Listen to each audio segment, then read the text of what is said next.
for no reason whatsoever, Matt George is sitting in front of he's got a scarf on, a jacket. He's got like a plastic flower. It's wood, I think. You've got a wood. Why do you have a wood flower in your house? Because art is always appreciated regardless of the material. And he's wearing glasses. Of course. And it's a high level of absurdity. And the truth is, I don't know why, but I'm very fearful. Well, here's the thing. Lord Batty Matthew George today heard that there was an absence of Drake bars from one Kennington. And because we are missing Drake bars, I figured it was necessary to give the people what they want, but there must be a spin. And that spin is, instead of Drake bars, we shall up the level of artistry to Drake poetry. So if you'd be so inclined as to start the instrumental that I sent you, I shall give the people what they've asked for all day long. Very good. My dearest kings, oh, the joy you bring, finally leaving basketball hell, surely destined to get a ring.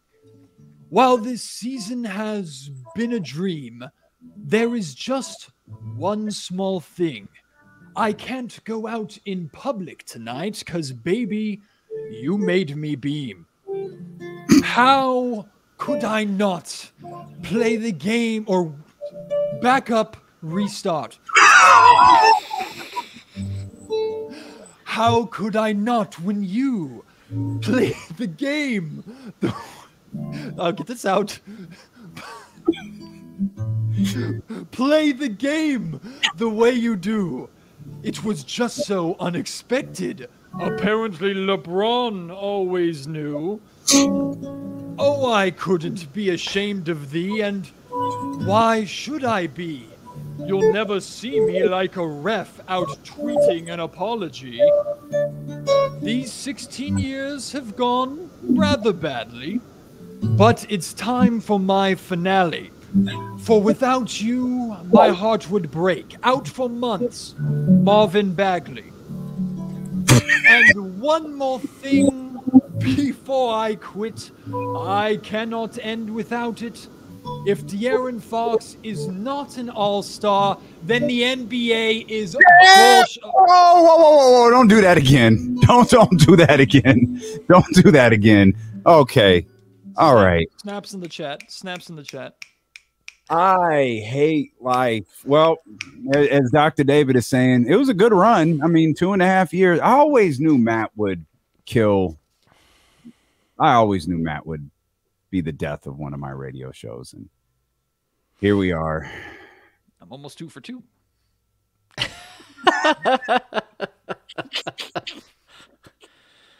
How do we recover, man? How do we recover from that? I don't know, but the fumble in the middle was an all-time moment because Kenny fumbled like 2 weeks ago, but tried really hard to pretend like he didn't, like he did it on purpose. And I let it ride like, oh, okay. Like, yeah, no, I get it. It's part of the bit. That's good stuff, Matt. We appreciate you live the gimmick, my man. We appreciate your commitment to the character. Art is not a character. Art is me. Art is who I am. Have you started consuming weed or no? I don't want to die. Of course. Anyone who's followed Matt George for a long time knows weed'll kill you. I don't want to overdose. Yeah, weed'll kill you. Okay, I don't. To answer James' question, I don't know. James is just sitting there in silence. James is going to call in sick tomorrow, and I'm left with nothing. James is a writer. He's appreciative of the arts. So, yeah, the arts. I'm waiting for the arts to start. That middle where you had the mistake. It reminded me when my sister was little. She had one of those books that like would read along with you, and we weren't paying attention, and she basically had memorized the book. And then every time that while she was reading it with the book, she would actually say, turn the page. to flip the page over because she thought that was part of what was on the words as well. So it kind of reminded me of that, Matt. That's adorable. I'll take that. That's inspirational. I'll write a poem about that. There we go. Well, by the way, the title of the poem was wait, no, hold on. Let me make sure I get the title right. You Made Me Beam. That is the name of the title of the poem.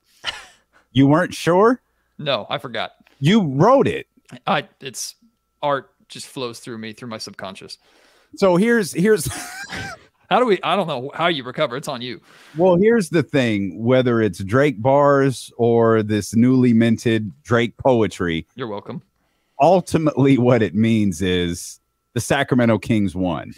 So if I have to sit through Drake bars or Drake poetry, I'll gladly do that for the Sacramento Kings to get a few more victories. And they got one last night against the San Antonio Spurs, Matt. Let's start there. Let's start with last night's game before we move on.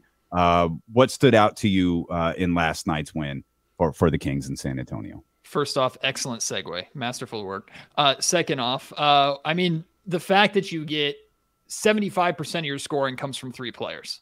Like that's pretty significant considering the Sacramento Kings have had a lot of success this season. If you look at the majority of their wins and look at the box scores, you'll consistently see 6 players in double figures. Like the Kings have been a win by committee type offense, which has been really exciting. Sometimes they've had 7 players score double figures. In multiple games, they've had 3 guys scoring 20 plus, which I don't remember really seeing before this season, unless it was like back in Isaiah Thomas, Rudy Gay, and DeMarcus Cousins. And that's because those were the only 3 that scored, period, on those teams. So, like, as great as it is to see a good team offense, when the Kings are struggling from 3-point range as much as they are on this trip, they're shooting 28%. I think it's like 26 of 90 from 3-point range over these 3 games. When the team is struggling in an area that they normally succeed, I put it upon the 2 stars, Fox and Sabonis, who had 65 last night combined. Like I put it on the 2 of them to carry the load, and hopefully 1 or 2 guys step up. And I was listening earlier, like Malik Monk put the Kings over the edge and helped them win this game with his 22 points. But Harrison gave you 14. Yeah. You get a little more from Keegan or a little more from Kevin, and you can normally expect the 2 of them to reach double digits. Like the Kings put that game away a lot earlier than they did. And I think James pointed that out earlier in the show. But I think it shows a depth to this team, or an ability for this team to win in different ways. And like someone pointed out on Twitter, I thought it was really simply and well put. Good teams find ways to win games when they're not playing at their best. And that's what the Kings did last night, regardless of the competition. Yeah, Matt, what do you think of we've seen the defense sort of pick up, and we've also seen like the style of defense changing a little bit, where they're more aggressive. They're going for steals, they're going for deflections, where I did not think that was part of what they did earlier in the season. Do you think that is sustainable? Do you think it's like maybe playing to the strengths, maybe trying to hide weaknesses that this Kings team has, and just trying to get the defense to figure out some way to be better? Yeah, I'm curious on both of your perspectives on this too, because one thing that I've noticed a lot about the Kings defense as of late is, I mean, of course, they were killed in the paint for a good stretch where they were giving 40, 50, 60, well, 40 actually Mike Brown was happy with. It was like 50, 60, 70 points at times per game up in the paint. And a lot of times that's blamed on bigs, but in reality, it would start with breakdowns on the perimeter and paint touches from guards. But I've noticed Mike Brown and the Kings have kind of incorporated give them more outside looks. They're not going to get to the paint with ease, but let them shoot more from the outside. And if they beat us with their outside shooting, so be it. Like, and we saw that with D'Angelo Russell hitting 7 threes in the first half in the first game of the Minnesota Timberwolves game. And then the Toronto Raptors, who are normally not a good 3-point shooting team, they shot really well from 3-point range in that final home game, if I'm remembering correctly, before the road trip began.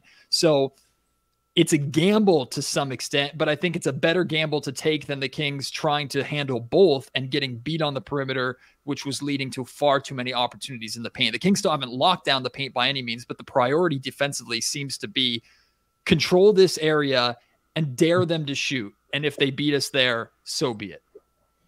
I love the idea, the point that you made about good teams finding a way to win when what they do best isn't working. And that's something that James and I talked about earlier. The fact that I actually used your your 3-point stat that you posted on Twitter last night.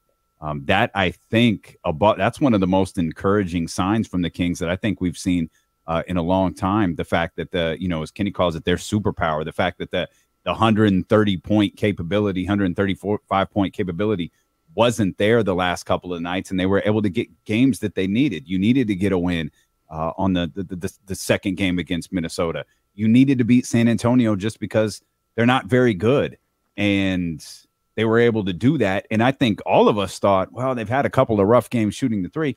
Oh, it'll start to drop tonight. Like they're going to find their rhythm. And you couldn't. You had a game where Kevin Huerter played 18 minutes because of the shot not falling and because of what Malik Monk was doing. And man, that's one of the most positive signs I think we can, when we pick apart this Kings season and point to certain moments. I think this particular moment is a really positive one that we'll be able to point to when these 82 games are done.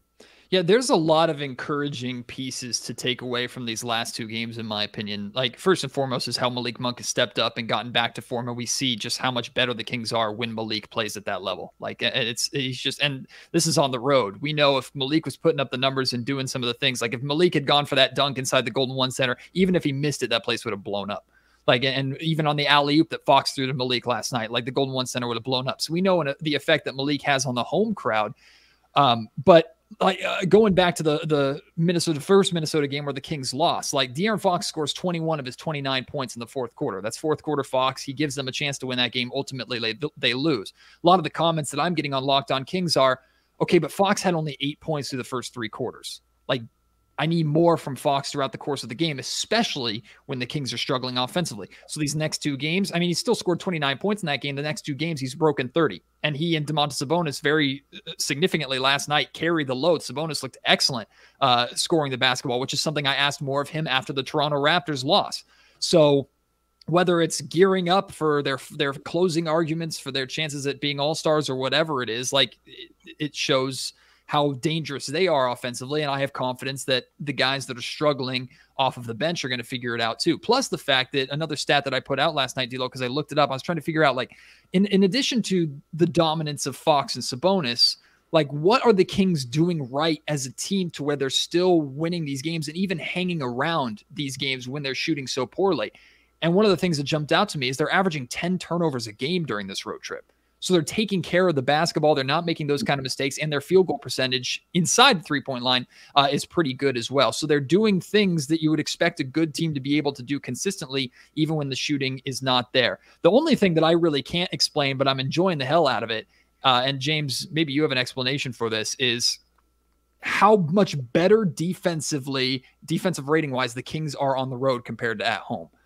And my theory for this is, like, my small theory is, when the Kings play at home, the Kings play their sexiest, prettiest, most fun offensive basketball in their own building. They shoot way better, and I think they average 10 more points per game at home than they do on the road. So that is where they play at their best. And typically when the Kings are scoring and shooting really well, they kind of take plays off defensively because they're confident they can outscore. And that's a common thing in the NBA, right? A lot of teams, when you see them drop or put up 140 points, they still give up 120. They win by 20, so nobody talks about it, but they kind of relax on the defensive end because they can't miss offensively. When the Kings play on the road, they have to scrap. And even if it gets ugly, it's still, like, I think the scrappy type of play is honestly sometimes more encouraging than when they're hitting shots at home. Yeah, Matt, I would like to see the difference in net rating when they're at home and when they're on the road, because that's really what matters. Like, it doesn't matter if you're riding the crowd noise and putting up 10 more points a game, but you're also giving up 10 more points a game, as long as you're consistent with both. And like, I've looked, and there are players who have like crazy road and home splits. I know Kevin Huerter's one that, like, much better at home than he is on the road. I think Monk is the same thing. Just like their overall efficiency and stuff is better when they're at home than on the road. But yeah, I don't know. It's interesting, like, to dive into the numbers and try to figure out why it is that they're doing something like that, where they're just not great defensively, at home. So I don't know. Outside of that, Matt, like, today's a big day for the Kings. I mean, we're seeing the Fox News that, we're not sure, but he's going to miss a game tomorrow with personal reasons. and we can only assume that probably means that baby Fox is on the way or something. Dude, But what was that? Our beam baby. Yeah, the beam baby. Okay. All right. So, but Matt, do you think, like, what's your thoughts? Is Fox going to get in to the All-Star game tonight, or do you think that he's going to be left off the roster? You didn't hear the end of my poem that Damian so rudely cut off to save his radio show and not piss off the FCC? Again, yes. Second time. Jesse was hovering over the dump button the entire time, and I appreciate him for it. No, like I think De'Aaron Fox is absolutely, or he should absolutely be in. And I put a lot of weight into the context of a season. I think Mike Brown talked about this too not too long ago when he was talking about putting Sabonis and Fox in the All-Star game. He said, hopefully people will really take into account the wins and how this season has gone versus just the numbers. Like, I think a lot of people are lazily comparing Fox's numbers to Damian Lillard's numbers and going, Damian Lillard is obviously in. There's almost a 10-spot difference. I think it's an 8-spot difference because the Portland's in 11th now. They were in 12th last night. They won, so now they're in 11th. There's an 8-spot difference in the standings between those two teams, and the 11th is still not in the play-in. I don't care how big the gap is between 11 and 10. I don't care. They're still not in the play-in at the time of All-Star selections. De'Aaron Fox and the Sacramento Kings are. Now, Domantas Sabonis gets a lot of credit for that, of course. He's an absolute lock to make the All-Star game. Like, there's no fathomable idea or, like, scenario in my brain where Sabonis is not announced as a All-Star tonight. But for De'Aaron, I understand him being fringe. I'm okay with him being a wild card. Like, I understand in terms of backcourt, it's probably Ja and Shea, and I'm okay with that. Like, I'm really okay with that. Just because of their circumstances, their situations. But to me, I beefed with a little bit of Damian Lillard lovers, because to me, if Damian Lillard were to get the selection, which he's deserving of, for my money, the two wild cards are Dame and Fox. If Dame gets in, though, and let's say they go with Anthony Edwards or someone else, and Fox doesn't get in, to me, the message that the league is sending to De'Aaron Fox is it would be more in your best interest to stat hunt and to get your own personal numbers and not care about winning. That's essentially the message that is being sent. Because De'Aaron, I think, is capable of scoring 30 a night, but he doesn't have to on this team. And I would argue if De'Aaron tried to go out and score 30 a night, the Kings would not be as good as they are right now. The Kings wouldn't win as many games as they are right now because De'Aaron Fox clearly conserves his energy for fourth quarter Fox. Plus, we have to take the clutch numbers into account. So many of these wins are directly because of the effort that De'Aaron Fox puts in that final quarter. He's the best clutch scorer in the league. He's shooting like over 60% in the clutch. Like, De'Aaron absolutely deserves to be there. So I would be very upset. I would be very frustrated, write another angry poem and send it to the league today if Fox does not get in. But I think a lot of people wouldn't be surprised by it, and that's a problem to me. Well, we'll find out soon. The announcements will begin at the top of the 4 o'clock hour on TNT. Of course, we'll carry those live on the video stream on YouTube and Twitch as well. Of course, if it's anything like the All-Star announcements, they'll make one announcement and they'll spend 10 minutes talking about that person, like they did when they announced LeBron James made the All-Star team, and then spent 10 minutes talking about LeBron James before announcing the rest of them. What do you think happens moving forward? There's still a lot of road trip left. There's 4 games, and I think the next 2 are a bit unique for a variety of different reasons. Indiana's stepping on the floor here in a few minutes to take on the Los Angeles Lakers. I actually didn't even check. James, you know better than I do. I think doesn't the starting lineup have to be announced by now? I'm assuming Tyrese is back. Tyrese is available. So Tyrese is, in fact, back tonight for the Lakers and the Pacers. That's a Pacers team that, depending on what direction they decide they want to go, and that very much is a question. If they want to get back and fight themselves back into this is a team that's desperate. And then you've got the New Orleans Pelicans, who also play tonight against I think it was the Dallas Mavericks. They've got the Sacramento Kings coming up on Sunday. These are 2 teams that aren't bad, but 2 teams that are playing very badly. How do you look at these next 2 games for Sacramento on this road trip? Indiana, especially, and this was before, or I had this feeling long before we found out that Fox was going to be missing tomorrow night's game for personal reasons. And if it's for the reasons that we expect, I'm okay with Fox missing 2 weeks. Understanding as a father, and James, you can speak to this too, like, if the Kings fall from 3rd to 8th because De'Aaron Fox is out, it sucks, but it's more important things. And I hope fans would appreciate that. And from what I've seen and what I understand from the vocal minority, everybody's extremely supportive. So that's great. But I don't think his wife would let him miss 2 no, she'd be like, get out of the house now, go play. And I understand that too. To me, like, regardless of Fox's availability, like, I think Indiana is going to come out with a desperation to punch the Kings in the mouth simply because of what the Kings did to them in Sacramento. And there was no, like, I'm convinced that Tyrese had the Kings Pacers game in Sacramento circled. He circled it probably another 10 times that night after the beatdown that the Kings gave the Indiana Pacers, because he is, I mean, that's the competitor that Tyrese is. Not to mention the videos come out of Buddy Hield saying some nice things about Sacramento. And I'm being sarcastic there since that time. Like, I think this team is going to be energized, not just for the reasons you brought up, D'Lo, for their standings and their season and their situation. That's more than enough to play for right there. I think they're determined to prove that what happened is an absolute fluke. And in fact, they are probably hoping to return the favor on their home floor and spoil Domantas Sabonis' homecoming, which nobody is talking about, by the way. Like, I reached out to a couple people in Indiana, like, Domas is coming back. Is that a big deal? They're like, oh yeah, Domas is coming back. I'm like, what the hell you mean? Oh yeah. Like, this guy's an all-star and in the MVP conversation at this point. He's not going to win it, but he's in the conversation, at least on some people's ballots. So there's two things of note there. Part of the reason is Domantas Sabonis isn't talking about it. I truly don't think he cares. Mm-hmm. Two, they probably forgot Domas even played there. Well, and I would discarded him, and in the fact that he doesn't bring them up every 5 minutes, they're probably, oh yeah, he did play here. Oh, he all-star. Oh yeah, no, he's a good ball player. JJ Redick's not having him on the podcast, but you're absolutely right. He hasn't said anything, and at the same time, like, the version that we're seeing of Domas is not the version that Indiana had. This is Domas unlocked. This is Domas at his absolute best, what's happening here in Sacramento. So Domas was a two-time All-Star and great for the Indiana Pacers. This Domas now is, I think, leagues better than what he showed in Indiana, and he did it because he's in the right situation with the right coach and the right partner in De'Aaron and a great supporting cast around him. So I think Domas is hopefully going to be up and excited and ready to play in front of the Indiana Pacers fans again. But I expect Indy to be angry. And then, like you said, with the Pelicans, I expect the Pelicans to be desperate because they have literally lost 9 straight or something like that. Like, they have just slid. So these next 2 games, I think if the Kings come out of these next 2 games 2-0, like, that's a tremendous win. Split 1-1 should be the goal. You know, everyone's watching you look at your phone. Like, do you see what's going on in the chat house? What is going on over there, James? Tell us. Well, I'm just listening to Matt. Tell us, James. I can't look at the screen because Matt's glasses and his look today, so I'm not telling you guys anything. Yeah, I was just gonna say. I know nothing.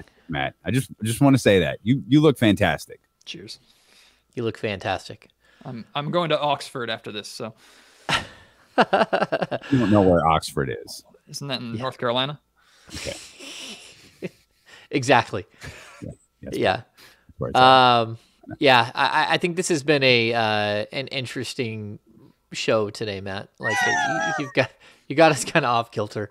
I'm looking forward to this evening. What's going to happen with All Stars and everything else, so we can discuss that. Tremendous guest, by the way. Such a tremendous guest. I'm such a tremendous. As soon as I heard you announce that, I was such. Oh yeah, tonight's happy hour is going to be nuts. Yeah. So we got a lot going on, but. Yeah, I don't know. I mean, this team, Matt, it's been fun to cover this team. They're surprising us at every step. And I just wonder, like, how far do you think that they're able to keep, how long do you think they're able to keep this up? Is this a legitimate 3, 4, 5 seed? Like, where are you at? Like, where would you place them? Like, being realistic and looking at how they've played so far this season. Yeah, I think 50 games in is more than a big enough sample size. Like, I don't think this team is a fluke. I think they absolutely belong where they're at. For them to secure it, though, like, we talk about getting playoff experience, which this team is going to get this year, and I feel very confident, like, saying that, and I think their play-in isn't going to end up being a factor for the Kings. I think they're getting straight into the playoffs, which is amazing, which I said was best-case scenario for this team, and I thought that was top of the mountain coming into the season. That being said, I think the final 20 games of the season where they're fighting against the experienced playoff teams and former champions that are right behind them, or Western Conference Finals, Western Conference champions that are behind them, that are going to be chomping at their heels. 2-3 games back, like I think that's going to be a tremendous test in itself. The Kings have a target on their back. And if there are a lot of teams that are looking below saying we want one of those top 4 spots, who is in that top 4 that we most likely could beat out? The Kings are probably at the top of everybody's list because the Kings haven't been there before. James, you and D'Lo, I think you and D'Lo and KC discussed this yesterday, talking about how important these next few games are. And I think this road trip is also extremely important too. To get out of this road trip, to still be 9-10 games over 500 would be tremendous. I think to get to if you can sprint and not limp into the All-Star break, which is 7 games away now, I think that's tremendous too. And then you're setting yourself up for a tough fight at the end of the year. So long way of answering your question. I do believe the Kings are legitimate. I do believe they deserve to be here and they're ready for this task. And I truly do believe that it is not unfathomable this team host a playoff series, or have the home court advantage in a playoff series. But regardless, once they get in, at that point, it's house money to me.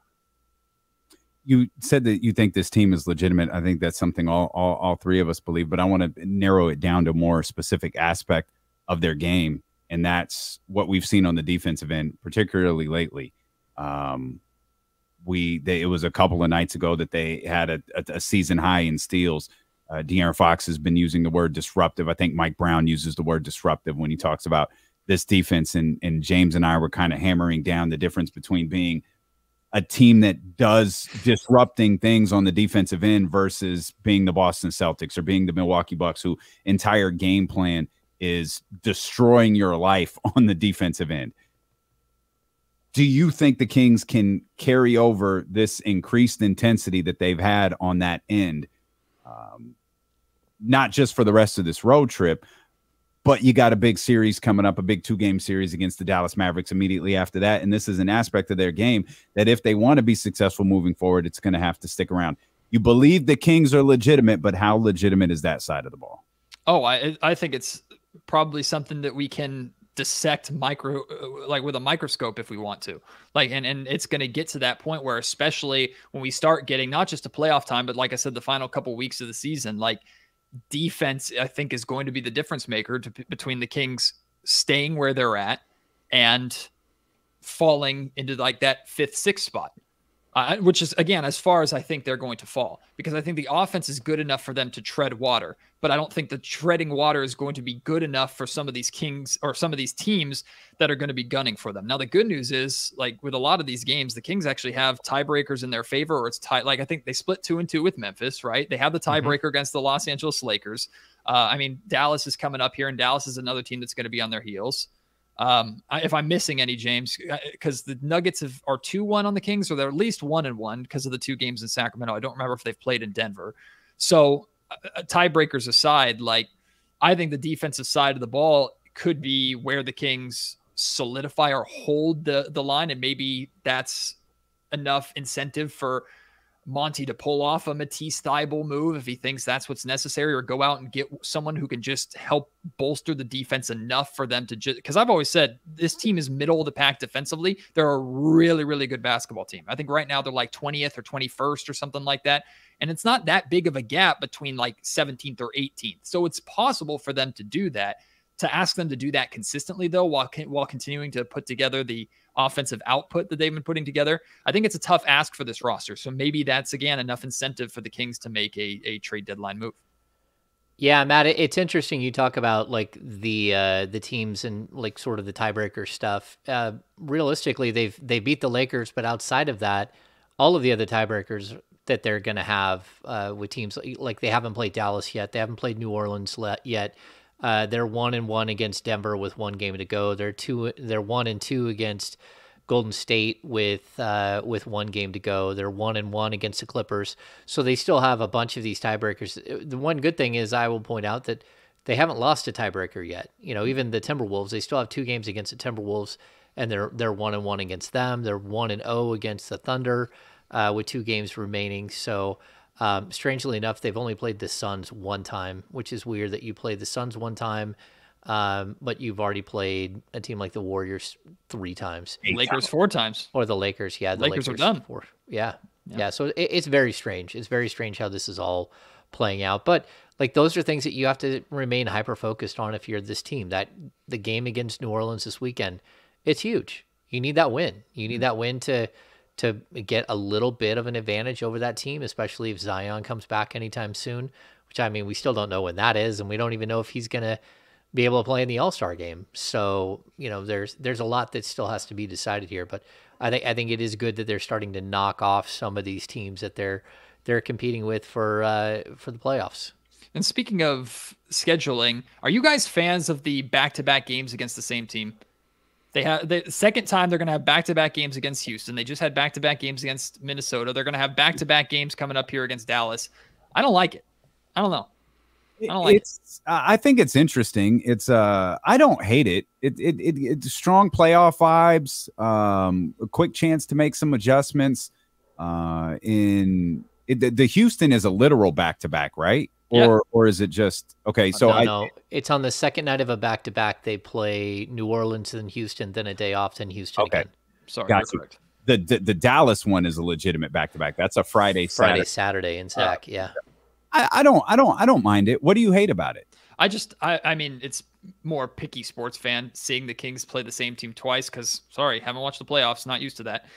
So maybe I can start getting used to it and I should start enjoying it a little bit more. But also the first real taste that we got to it at home was the Rockets. And I was just like seeing the Rockets play twice in a row. I was not the biggest fan of that. I wish it was a little more exciting. I probably enjoy it a little bit more with Dallas. Let's put it that way.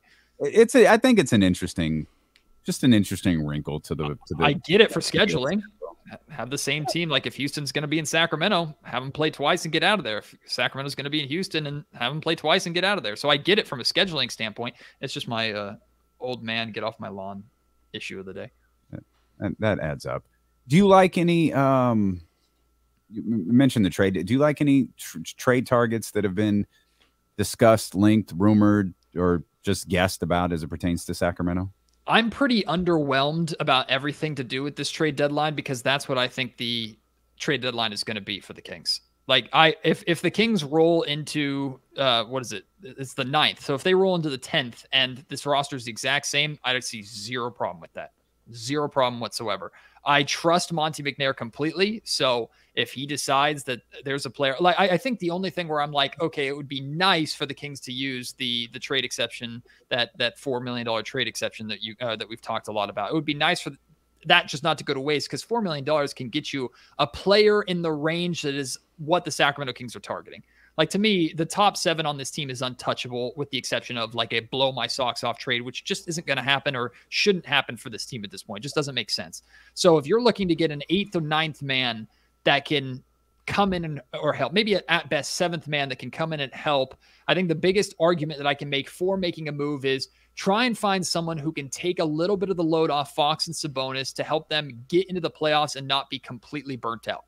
Because the reality is once we get into the playoffs, Fox and Sabonis are playing 40 plus minutes a night. Like that's the situation. So whether it's Mason Plumlee, whether it's like Josh Richardson, whoever it is, like if it's a guy that comes in and can hold down 10 to 12 minutes a night, Richardson's case, maybe like 15 minutes a night and do it well, great. If Monty thinks that guy's out there and the price is worth it, pull the trigger on that. But I don't think there's going to be any move that the Kings make that is going to be worth like going, oh my gosh, this is huge for the Kings. I could be wrong.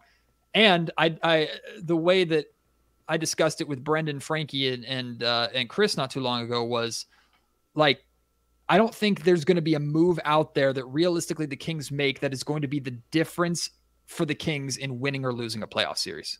That's the way I look at it. So I'm expecting to be underwhelmed a little bit, and I'm A-okay with that based off the fireworks we got last year.